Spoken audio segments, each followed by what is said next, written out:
एक समय था जब धरती पर स्वयं देवता अवतार लेते थे, जब धर्म और अधर्म की रेखाएं धुंधली होने लगी थी और समय ने करवट ली थी।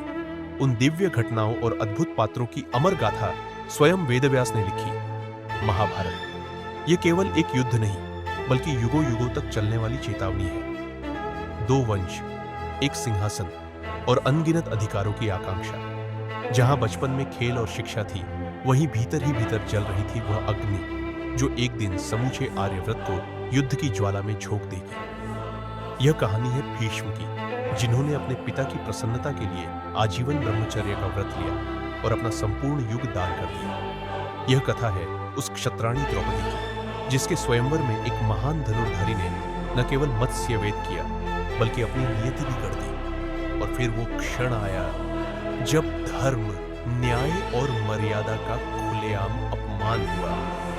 सभा में सब मौन थे, राजा, गुरुजन, वीर, सभी, परंतु एक ने वह मौन तोड़ा, वसुदेव श्री कृष्ण ने। उन्होंने कहा, जहां धर्म होगा मैं सदा वहीं रहूंगा, किंतु जहां अहंकार होता है वहां विनाश निश्चित होता है। कुरुक्षेत्र का वह रणभूमि केवल दो सेनाओं का संग्राम नहीं था, वह दो विचारधाराओं की टक्कर थी। धनुष से जकड़े हुए नायक और दूसरी ओर थे श्री कृष्ण, जो स्वयं रथ के सारथी बनकर धर्म की रक्षा हेतु खड़े हुए। जब अर्जुन का गांडीव नीचे गिरा और उसने कहा, हे माधव, मैं अपनों पर बाण कैसे चलाऊं, तब श्री कृष्ण ने उसे आत्मा, कर्म और धर्म का ऐसा उपदेश दिया जो श्रीमद् भगवद गीता के रूप में युगों युगों तक अमर हो गया। जब भीष्म पितामह बाणों की शैया पर लेटे थे, तब उनके नेत्रों में शांति और वाणी में त्याग था।